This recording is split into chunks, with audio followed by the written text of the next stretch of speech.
Hermanos, creo que es una palabra muy conocida, pero no me gustaría pasar por alto explicar un poco qué es la hipocresía puntualmente. Lo hemos escuchado políticamente, es una palabra que no solamente es bíblica en el mundo, de hecho es una palabra griega que viene de una máscara que se usaba en el teatro, y los griegos usaban esta idea de cómo se ponían esta máscara y ocultaban realmente quiénes eran para poder expresarse, para poder ser un doble de un personaje específico, un simulador, al final es un actor. Y finalmente lo que enmarca es alguien que es falto de sinceridad, y se empezó a usar ese término como un hipócrita, alguien que estaba con careta, dirían en Argentina puntualmente. Entonces es alguien falto de sinceridad, alguien con una doble vida, podríamos decir, una doble personalidad. Y lo que puntualmente hace esta persona hipócrita es que deja ocultas aspectos, porque no nos ponemos literalmente una cara, una máscara, sino que en nuestras actitudes la gente hipócrita se dice que actúa de una manera distinta, porque literalmente no es que nos ponemos ahora una máscara. En otras palabras, no siempre son honestos con lo que dicen ser, o lo que enseñan, o lo que profesan, o cómo viven. Ilustran o muestran una imagen externa distinta a lo que realmente internamente son. Y como diría Jesús en este pasaje, o como lo dijo en el capítulo anterior, ¿se recuerdan? Le dicen sepulcros blanqueados. La idea es que por fuera están limpios, lindos, pero por dentro están podridos, literalmente, lo que le está diciendo Jesús. Y nosotros no podemos simplemente decir esto es para los fariseos con el capítulo 11 que terminamos. ¿Cómo termina drásticamente esta dura exhortación para ellos? No, esto también ahora es para nosotros. Ustedes pueden ver el capítulo como comienza. Ahora se concentra y apunta a sus discípulos. Y ahí es donde le dicen, cuídense de la levadura de los hipócritas. Ahora nos está hablando a cada uno de nosotros. Lo habló en su tiempo a los discípulos, y lo que está diciendo es cuídense, justamente. ¿A quiénes? A sus discípulos. Dice, amigos, centra la mirada específicamente sobre cada uno de nosotros, sus seguidores, sus discípulos. Así que Cristo llama a un lado y le dice, bueno, ahora yo voy a morir, porque desde el capítulo 9 está avisando, yo voy a ir a Jerusalén, yo voy a morir. Y posiblemente incluso después de estas duras acusaciones contra los fariseos, contra los saduceos, contra cada uno de los enemigos que se volvieron ahora enemigos de Jesús, es muy probable que ahora no solamente van a perseguir a Jesús, de hecho lo van a hacer efectivamente y lo van a matar, sino que ahora van a perseguir a sus discípulos. Y hoy, puntualmente en el pasaje, va a decir dos cosas. Primero, no sean como los hipócritas, y así vamos a separar el sermón de hoy, del 1 al 3. Y ustedes ven dos imperativos, dos órdenes, dos mandatos que le da, no sean como ellos. Pero del 4 hasta el 12 va a dar una serie de ilustraciones, y lo que le va a decir, no teman a ellos, porque es muy probable que ahora, de aquí en adelante, y todo lo que les queda de vida a sus discípulos y a nosotros, van a haber dificultades, va a haber temor, va a haber persecución. Pero lo que Jesús está diciéndole acá a sus discípulos y a nosotros es, no seamos como los hipócritas. No temamos a los hipócritas también de esta manera. Y vamos a ver esto, una serie de argumentos, una avalancha de argumentos que Jesús da como armas para poder combatir el temor. No solamente la hipocresía, sino el temor a aquellos hipócritas, aquellos que justamente van a buscar atacar la vida de los discípulos que confiesan, los verdaderos discípulos, porque justamente los que no son verdaderos discípulos no van a querer sufrir, no van a querer experimentar el sufrimiento por causa de Cristo, si no es su Señor. Entonces, ¿por qué van a morir por Él? Entonces, lo que le está diciendo Jesús acá a sus discípulos, a los suyos, a sus amigos, se centra en medio de las multitudes. Así comienza nuestro texto, en la multitud de miles, millares y miles que se habían reunido. Así comienza el verso 1. No sean como los hipócritas. Ya no está en la casa del fariseo. Usted recuerda el capítulo anterior, un fariseo lo invita a cenar y ya no están ahí porque claramente no entran miles en esta casa, posiblemente ya están afuera. Sale de la casa, ve la enorme multitud, se dirige su mirada principalmente en sus discípulos. Y la palabra clave de acá es: guardaos de la levadura de los fariseos, de la hipocresía. Todos nosotros acá somos discípulos de Jesús. El Señor nos conoce y el Señor conocía a sus discípulos también. Y Él está dando herramientas, así como cuando le da órdenes también a cada uno de nosotros en la Biblia, nos dice: guardados de los ídolos. Es porque somos propensos a generar en nuestros corazones, en nuestras mentes, somos fábrica de ídolos, dice Jeremías. Lutero también, Calvino decía: constantemente estamos fabricando. Por eso Jesús dice: cuídense de no fabricar ídolos. Acá también hay una propensión a que nosotros creemos temor al hombre primeramente, pero que también podamos ser hipócritas. Entonces justamente lo que le está diciendo a sus discípulos, porque Él nos conoce, Él nos creó, y le está diciendo: cuídense de la levadura de la hipocresía, porque podemos hacerlo. De hecho, lo hacemos, por lo menos en este lado de la eternidad. No le dice simplemente a ustedes, a los fariseos, sino que también se centra específicamente en sus discípulos. Y por esa razón es que les da el mandato. Es una orden, no es una recomendación, no es una sugerencia para cada uno de nosotros, es una orden. No sean, guárdense como no sean, no permitan que la levadura que dentro un poco, así sea con un poco, va a crecer. Y justamente guárdense de la levadura de los fariseos. Yo los llamé a ustedes, a los discípulos, dice Jesús, a vivir de una manera auténtica. Yo he vivido de una manera auténtica, a pesar de que eso conlleve la muerte. Eso le dice Jesús a los discípulos. Ahora le está diciendo: vivan también de una manera auténtica, transparente. Que es lo contrario a un hipócrita. Es alguien que no oculta realmente quién es, a pesar de lo que le conlleve vivir una vida transparente, una vida que no tiene nada escondido puntualmente. Él dice: yo soy verdadero. Jesús dice: yo soy la verdad, ustedes tienen que ser como yo, no sean entonces como ellos. Thomas Watson es un puritano que ha escrito un libro que se llama La doctrina del arrepentimiento. Yo se los recomiendo, es muy corto, pero es sumamente importante para nuestra vida. Dice: un hipócrita es un hombre que minimiza el pecado de su corazón y maximiza el valor de sus obras.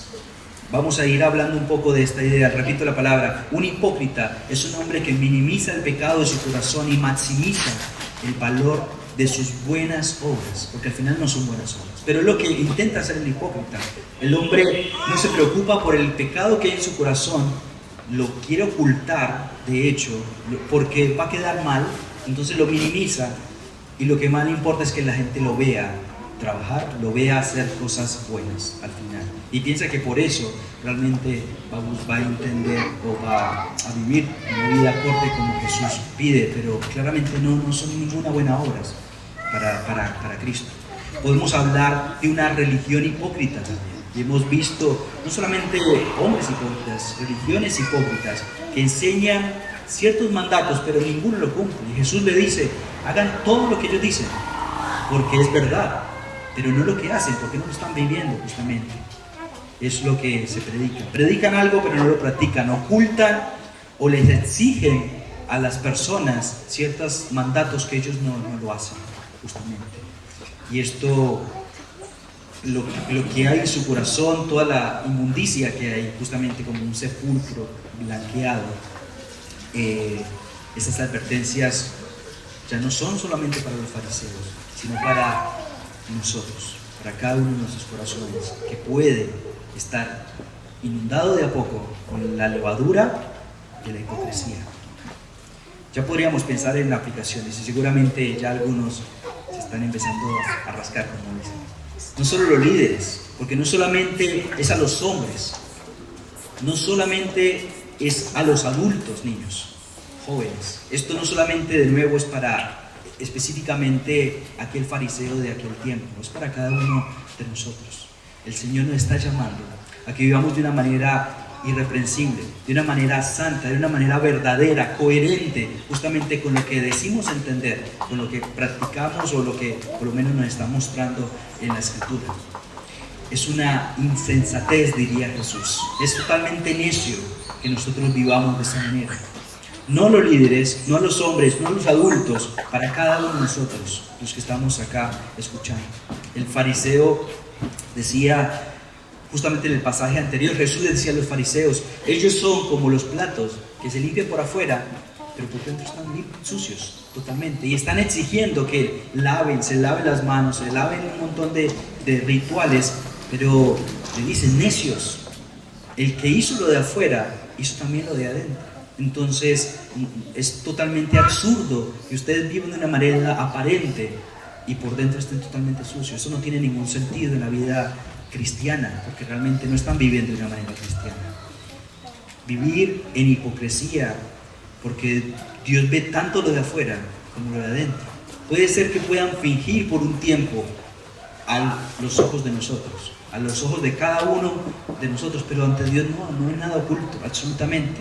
Justamente lo que continúa diciendo en el pasaje 2 y 3 de lo que vamos a seguir viendo. Porque no hay nada encubierto, dice el pasaje 2.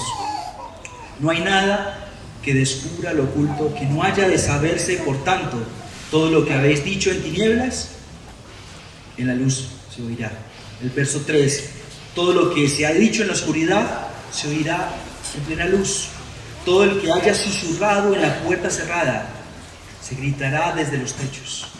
Todo se va a saber. Todo se sabe ante los ojos de Dios, ante este Dios omnipresente, que todo lo sabe, que todo lo ve.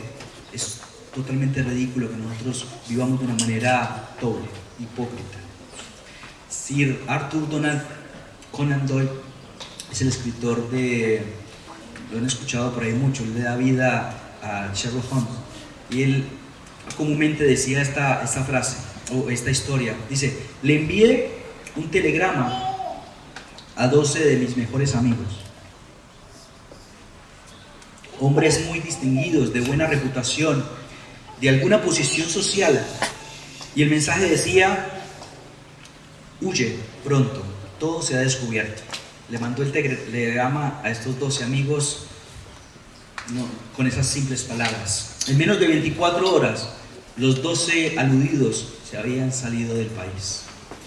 Esto es una historia claramente ficticia, pero nos muestra y nos ilustra la verdad de cada uno de nuestros corazones. Posiblemente sus amigos tenían algo oculto, no sabía el tipo ni siquiera qué era, pero tenía, como comúnmente se dice en Latinoamérica, tenía rabo de paja, ¿no?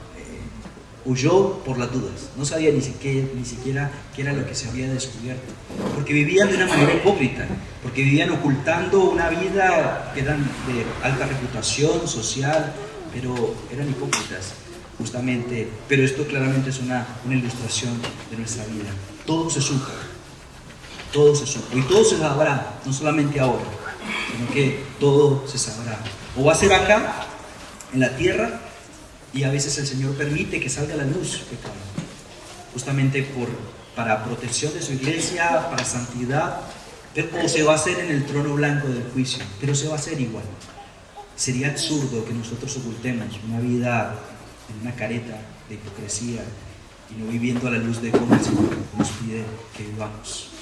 Dios trae todo a la luz. Por eso Él nos llama amorosamente la mañana de hoy, diciendo, no vivan en hipocresía.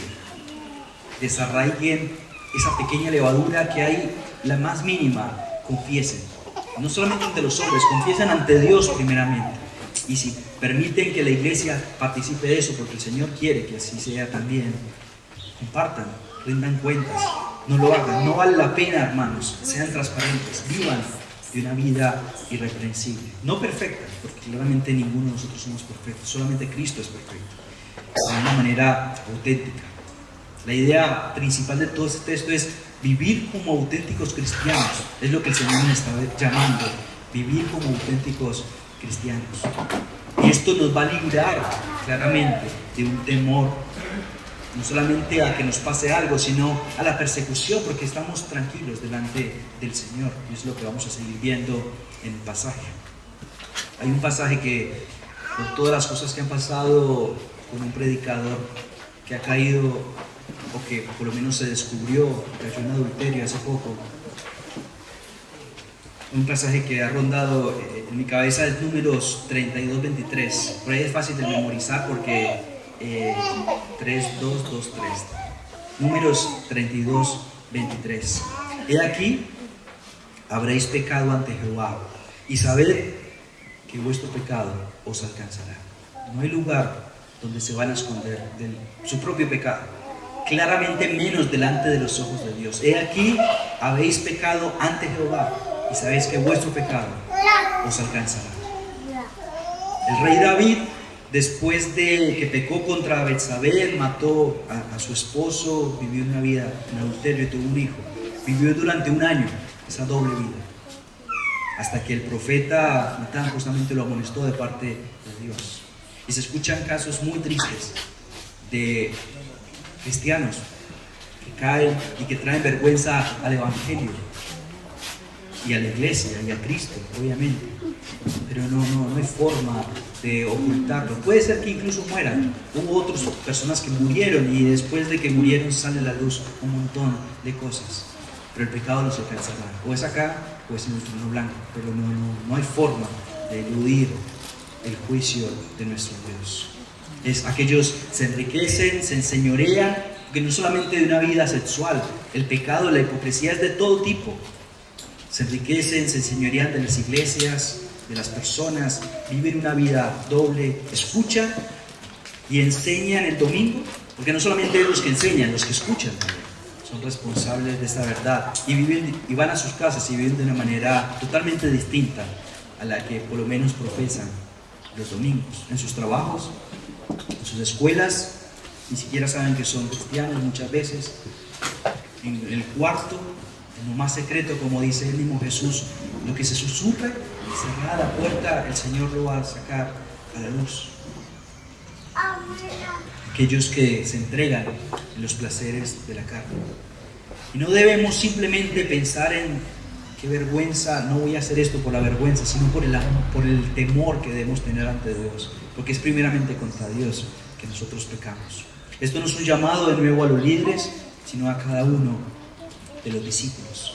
El hecho de que mi nombre o el de alguno de ustedes no se viralice porque sucedió un acto específicamente pecaminoso, como el que pasó estos días con aquel pastor, y que todo esté en boca de por ahí muchas redes sociales, eso no quiere decir de que Dios no lo sepa. Dios no es que se le va la señal y no vio justamente esa semana noticias. Dios lo sabe todo, Dios lo ve todo, y no solamente de la gente importante, sino de cada uno de nosotros como sus discípulos. El arrepentimiento verdadero, como decía Thomas Watson en ese libro, comienza primeramente en el amor a Dios y termina en el odio por el pecado. Comienza en el amor a Dios y termina en el odio por el pecado. No solamente de boca expresa contra el pecado, sino que realmente aborrece en el corazón el pecado que está viviendo. Justamente Pablo lo dice de una manera muy gráfica en Romanos 7. Él no estaba libre de pecado. Romanos 7:15 dice: porque lo que hago no entiendo, y lo que hago quiero, antes bien lo aborrezco. Lo que aborrezco, eso hago. No estaba libre de pecado como ninguno de nosotros. Pues decía: yo aborrezco, no importa qué atractivo parezca, qué lucrativo sea este pecado, qué beneficioso sea para mí, o lo indefenso que parezca en una primera instancia, debemos aborrecerlo totalmente, porque primero tiene que ponerse el amor a Dios antes que cualquier otra cosa, y por ende vamos a aborrecer lo que Dios odia, y Él odia absolutamente el pecado. Pablo no estaba libre de pecado, nosotros tampoco, pero sí estaba en contra y aborrecía cada ápice de pecado que había en su vida. El hipócrita aborrece algunos pecados. Como decíamos al principio, esta frase, el hipócrita es un hombre que minimiza su pecado.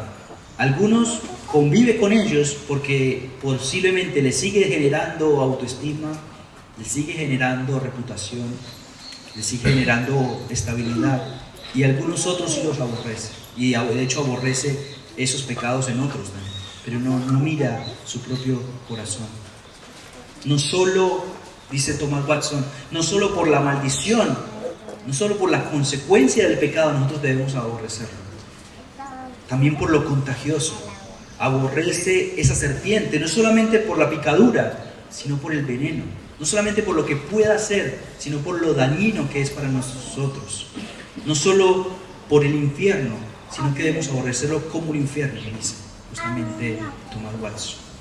Así que, en primer punto, lo que Jesús le está diciendo a sus discípulos: no sean como ellos, no sean hipócritas, no seamos hipócritas. Y el segundo punto dice: no teman justamente aquellos hipócritas. No temas, es el mandato que más se repite en la Biblia, de hecho. Es tanto en el Antiguo Testamento como en el Nuevo Testamento, Dios nos ordena que debemos vencer el temor. ¿Me están escuchando bien atrás? Tengo un poco baja la garganta. Cristo, hermanos, confrontó el pecado casi desde el comienzo de su ministerio a hipócritas, y se ganó claramente muchos enemigos. Él sabía que después de su muerte esa persecución continuaría después con sus discípulos, y por eso le está diciendo ahora: no teman, porque seguramente va a venir persecución sobre ustedes. Y lo que funcionó para esos discípulos que vencieron el temor, cada uno de ellos va a funcionar para nosotros también, porque es la palabra suficiente para cada uno de nosotros. Nosotros no sufrimos, no tenemos una persecución tan grande y tan fuerte como por lo menos acá en Citivero, en Argentina, como la que sufrieron aquellos discípulos primitivos, pero sí tenemos claramente muchos temores.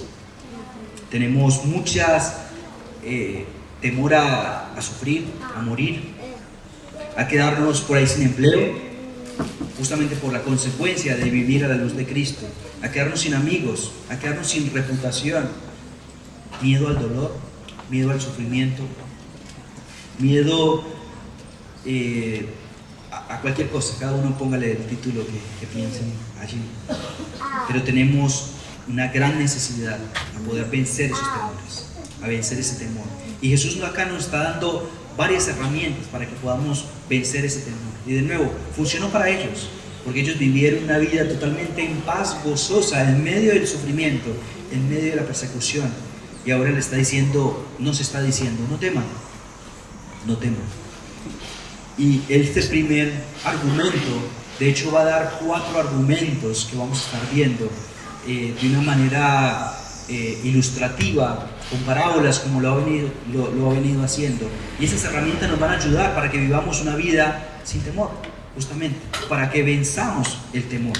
Y lo primero que le está diciendo, si vemos el verso 4, vamos a nuestras Biblias: mas digo, amigo mío, no temas. Es lo primero que le está diciendo. Primer argumento, pensemos en lo que nos está diciendo ahora. Primer argumento, podemos pensar: primera arma, primera verdad inamovible.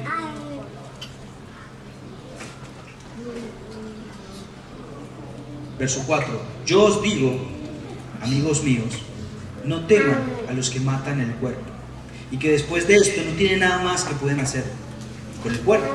Lo que está diciendo es eso. En verso 5: pero yo os mostraré a quién deben de temer. Temed a aquel que después de matar tiene poder para arrojarlo al infierno. Sí, os digo, a él temed. Entonces, estos son verdades absolutas. Vamos a ver 4 verdades absolutas, que así como 2 y 2 son 4, cada uno de estos puntos que Jesús está diciendo a sus discípulos son verdad. A pesar de que yo no la sienta, a pesar de que yo estoy triste y diga, no me sienta que 2 y 2 son 4, pero sé que eso es una verdad. Así como cada una de estas verdades nos van a ayudar a poder enfrentar el temor, justamente. Y el Señor, el hecho de que sean 4, lo está diciendo es que posiblemente el temor va a aumentar, o el temor no se va a ir fácilmente, y tenemos que ir la primera vez con un argumento, la segunda vez con otro argumento, tercera y cuarta vez. El Señor está dando acá 4 argumentos. ¿Cuáles piensan a la luz del verso 4 y 5, que es el primer gran argumento que el Señor está diciendo, esta gran verdad, esta gran arma para vencer el temor? Es que tenemos que temerle a Él, primeramente. Temamos a Dios, no a aquellos que nos van a matar y ya. Ahora, eso suena muy trágico, pero Él dice, así como daba el argumento de quién era más poderoso, el hombre fuerte, le está diciendo, teman más bien aquel que después de que nuestra carne desfallezca, sus almas va a mandarlas al infierno. A Él debemos realmente temer.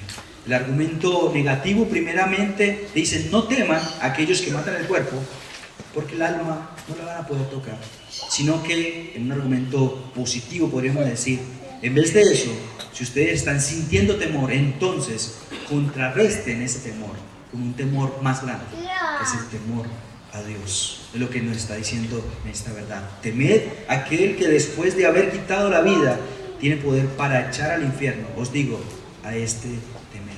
Esto venía a mente seguramente a muchos de aquellos cristianos de la iglesia primitiva que estaban sufriendo dificultades, estos verdaderos discípulos, a estos mártires que recordaban esta verdad, de decir, yo no voy a temer al hombre, voy a temer más bien a Dios. Entonces, por lo tanto, vivo una vida acorde a eso, no importa cuál sea la consecuencia. ¿Han escuchado de Policarpo de Esmirna?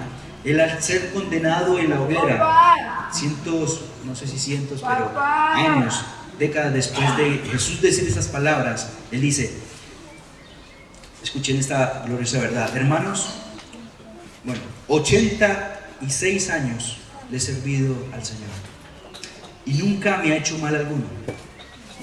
¿Cómo puedo blasfemar contra el Rey que me salvó?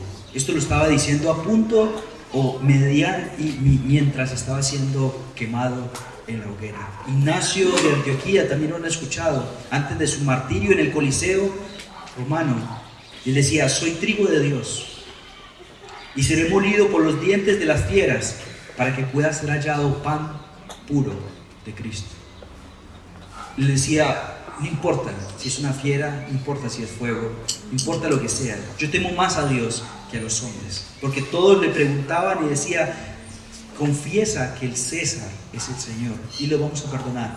Y le dijeron, no importa, yo temo más al Señor, Él me ha servido, yo le he servido por 86 años, dice, y Él no me ha hecho nada malo, ¿cómo yo voy a negarlo justamente a Él?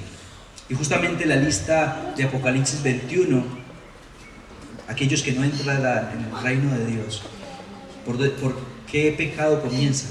¿Ustedes recuerdan? Aquellos que claudican, aquellos cobardes, justamente dicen, de toda la lista empieza, los cobardes, los adúlteros, los mentirosos, y uno dice, ¿pero por qué el cobarde? Porque está viviendo una vida totalmente egoísta, igual que el resto, igual que el homicida, igual que el adúltero. Justamente nos está diciendo es que en el reino de Dios no van a entrar aquellos egoístas que prefieren guardar su vida y temen más al hombre que a Dios. Ahora, ¿qué es tener temor a Dios?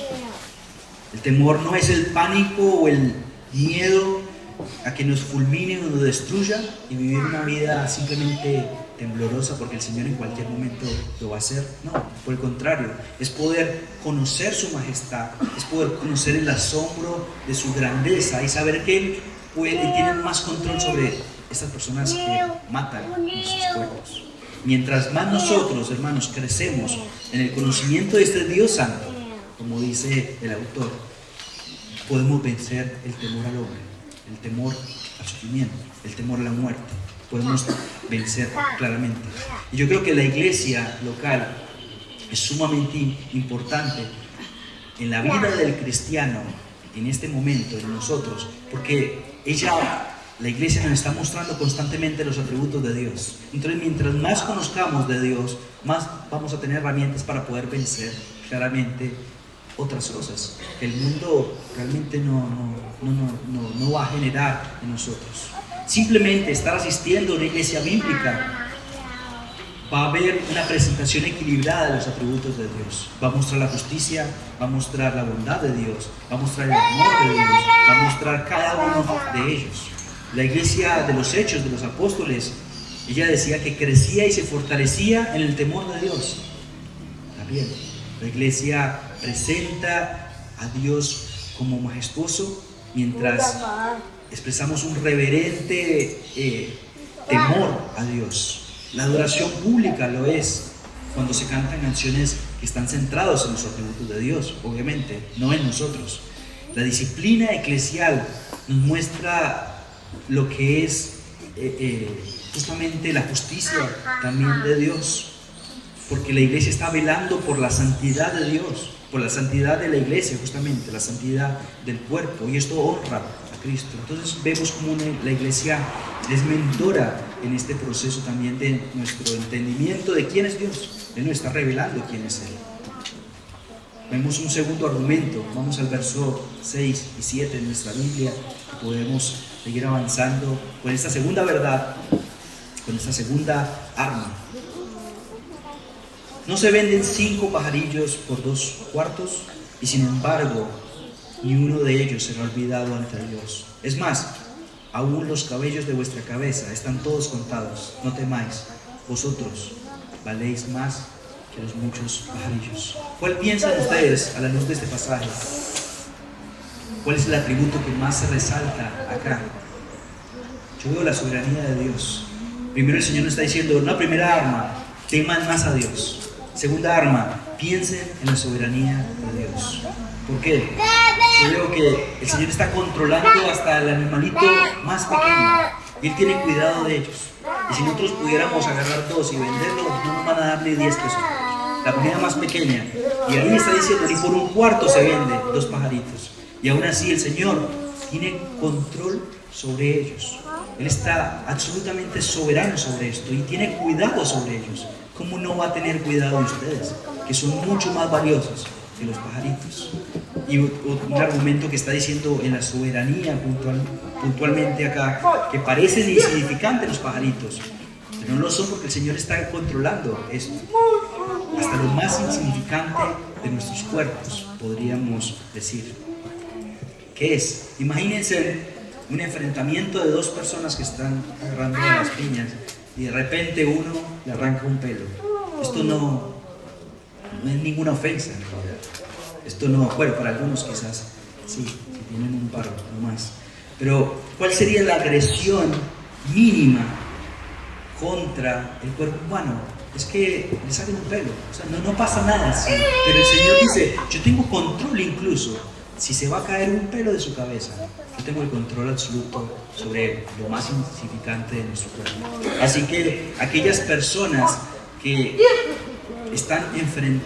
estamos enfrentando alguna lucha, algún temor, porque principalmente lo está diciendo, no teman los hipócritas a lo que va a pasar con ustedes. Vénzanlo con el temor a Dios primeramente. Piensen en la soberanía de Dios. Si me pasa algo, es porque Dios lo permitió. Porque no se va a caer un solo pelo si Dios no lo ha permitido en nuestra vida.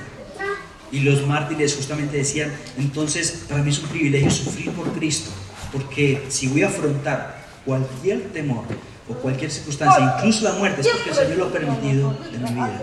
Entonces voy a vencer absolutamente el temor. Estamos en una guerra, esto lo vimos en el capítulo 11. Una guerra externa contra principados, contra demonios también. Eso lo está planteando. Pero también tenemos una guerra interna contra las emociones. Porque piensen que Jesús está dando argumentos para vencer una emoción que es el temor. Entonces la forma de vencer una emoción no es con otra emoción, porque no va a funcionar. Es lo que está diciendo, piensen y piensen en una verdad absoluta como, de nuevo, 2 y 2 o 4. Esto no va a cambiar. Yo soy más, yo puedo tocar el alma, no solamente el cuerpo. Yo soy soberano. Cuando estén con temor, piensen en esta absoluta verdad. Esta guerra interna que tenemos con argumentos fuertes, justamente lo que el Señor está haciendo con cada uno de nosotros. Piensen en la soberanía. Que la soberanía esté pensando, que esté rondando en nuestra cabeza todo el tiempo. cada vez que nosotros estemos enfrentando el temor. En tiempos de angustia, en tiempos de lucha, cuando nuestras cabezas no están pensando, no están sintiéndolo, cuando nuestros cuerpos tampoco, nuestros bolsillos y cada una, igual pensemos en la soberanía de Dios, porque esto nos va a ayudar a vencer el temor justamente. Con la vitamina B.O.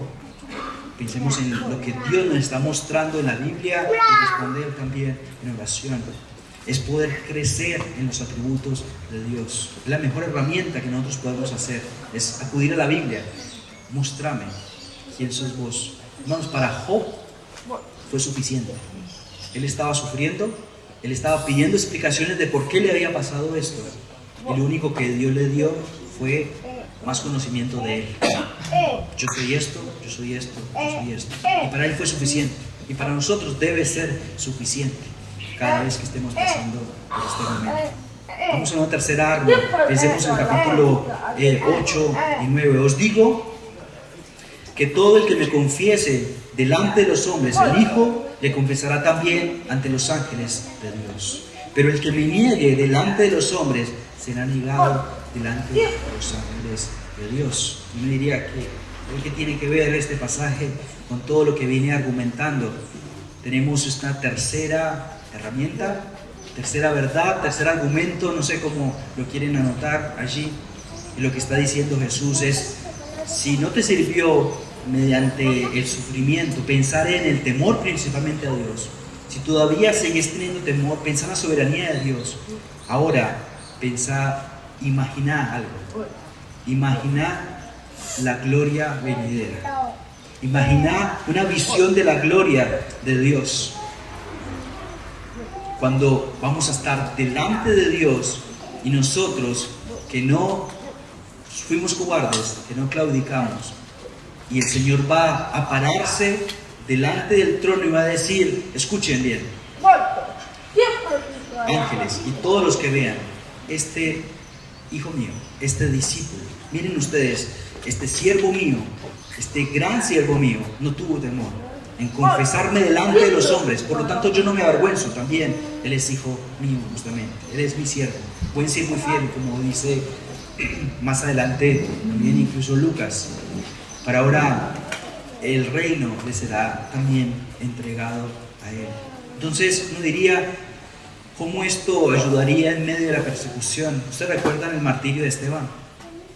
Hechos 7:55. Pero Esteban, lleno del Espíritu Santo, fijó los ojos en el cielo y vio la gloria de Dios. Y aquel Jesús de pie en la diestra de Dios, y dijo: he aquí, veo los cielos abiertos y al Hijo del Hombre de pie a la diestra. Piensen, mientras Esteban le tiraban cascotes, piedras, le pasaban por adelante, él estaba pensando en la gloria venidera. Y no tenía temor. No tenía temor de lo que dijo a los hipócritas, que seguían claramente persiguiendo a sus discípulos como una consecuencia. Piensen en el futuro glorioso que vamos a tener con Cristo Jesús, no solamente acá en la tierra, y eso te dará fuerza justamente para no temer al hombre, para no temer a las circunstancias, a cualquiera de estas cosas. Piensen en verdades absolutas, hermanos, como que Dios es un Dios santo. Piensen que Dios es un Dios soberano, justo, inmutable, omnipresente, omnisciente, bondadoso, eterno, y podríamos pensar en cada uno de sus atributos. Aunque yo no sienta eso es una verdad. Yo tengo que pensar en esas verdades cuando estoy pasando por tribulaciones. Para vencer el temor, entonces, hay que usar lo que nos está diciendo este pasaje, es que tenemos que usar la imaginación, porque piensen en esta verdad. Yo pego constantemente, como calculo que muchos de ustedes, en imaginar futuros, posibles futuros, y esto la Biblia le llama ansiedad. Ahora, lo que nos está diciendo es que nuestros corazones ya van a pensar en un futuro, pero más bien piensen en un glorioso futuro, para que nuestros corazones no estén pensando y estén ansiosos, sino que por el contrario piensen en lo que el Señor nos ha prometido, en estas verdades absolutas. ¿Qué pasará mañana? A veces nosotros pensamos, ¿qué pasará si yo firmo esto en mi trabajo? Me voy a quedar sin empleo, me voy a quedar sin amigos, se va a publicar esto, Pero eso no debe absolutamente importar, porque estamos pecando temiendo al hombre, temiendo justamente al que no debemos de temer. Pensemos realmente en la soberanía de Dios, pero pensemos también en esta gloriosa esperanza que nosotros tenemos. Hagamos lo contrario a lo que nuestro cuerpo naturalmente va a hacer. Es pensar, posiblemente estos hombres de la iglesia primitiva que sufrieron tenían familia, tenían esposas y las dejaron viudas, las dejaron huérfanos a los niños, pero ellos lo hicieron justamente viendo una gloriosa venida donde Él ya se ve, como nos promete Efesios, nos ve en lugares celestiales. Eso es una gloriosa esperanza. Ya estamos a la diestra de Dios y no importa lo que pase acá en la tierra, esto no se va a arrebatar, como acabamos de cantar. Entonces, esta verdad o esta herramienta, podríamos pensar en una última herramienta, que es la cuarta arma. Pensemos en este último pasaje. Verso 10.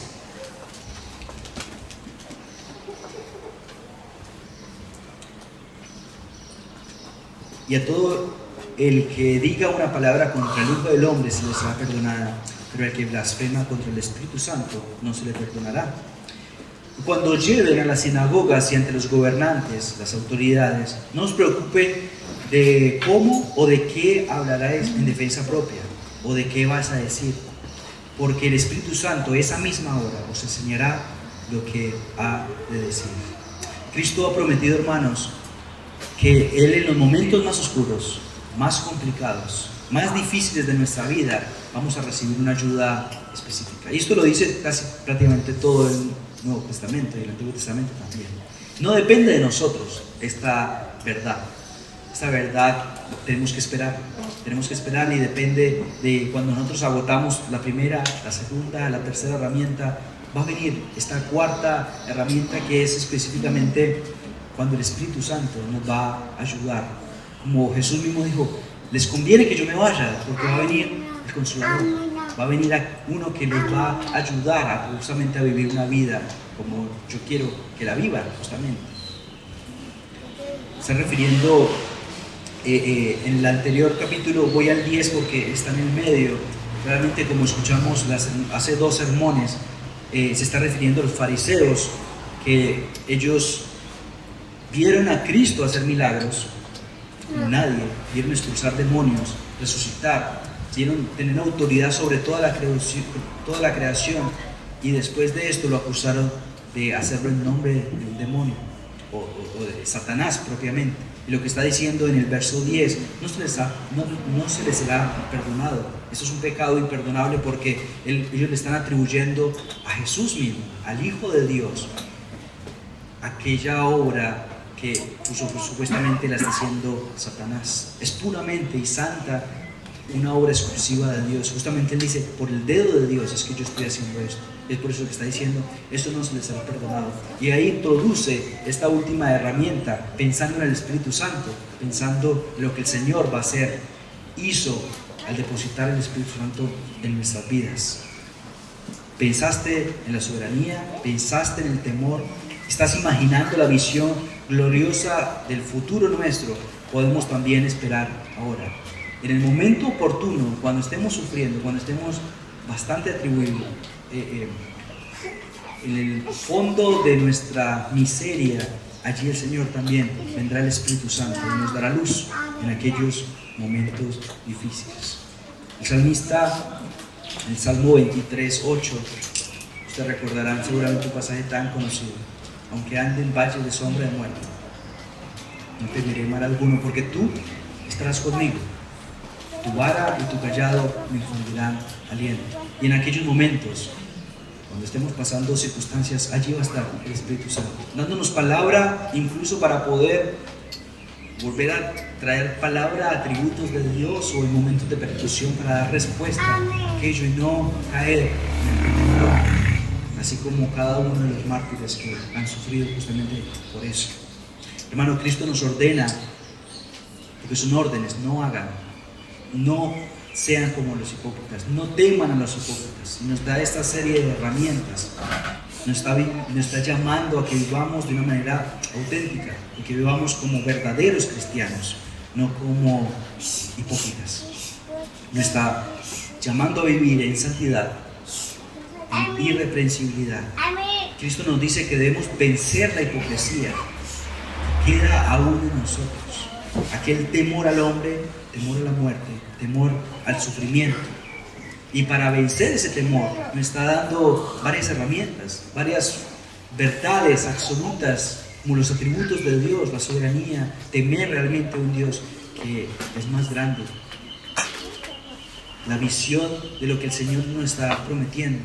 Hace poco lo cantamos los últimos versos pensando en lo que el Señor va a hacer en nosotros cuando lo veamos cara a cara. Y va a venir la ayuda oportuna del Espíritu Santo cuando nosotros estemos pasando este tiempo de aflicción. Pero este pasaje también, yo quiero hacer un llamado a aquellos que no están en Cristo. Nuestro pasaje también habla a las personas que están aquí sin Jesús, sin Cristo, sin reconocer que Él es su Rey y su Señor, que aún no son cristianos. Este texto nos dice claramente que no hay nada encubierto, no hay nada que nos salga a la luz, incluso nuestro pecado. Y habíamos pensado también en aplicaciones del Evangelio, cuando en el trono el Señor va a juzgar y va a decir: he aquí mi siervo fiel. Pero también la verdad es que van a haber solamente dos filas, y va a ser Cristo y el resto. Y los que estén escondidos en Cristo, ellos van a encontrar claramente otra vez inocencia, porque Cristo ha entregado inocencia a cada uno de nosotros, nos la ha impartido. Y el resto, el juez justo, va a dar su veredicto de culpable, porque no va a haber nada oculto y no se va a filtrar, se va a mostrar realmente todas nuestras vidas. Y o estamos escondidos en Cristo, o realmente vamos a poder estar apartados de Él.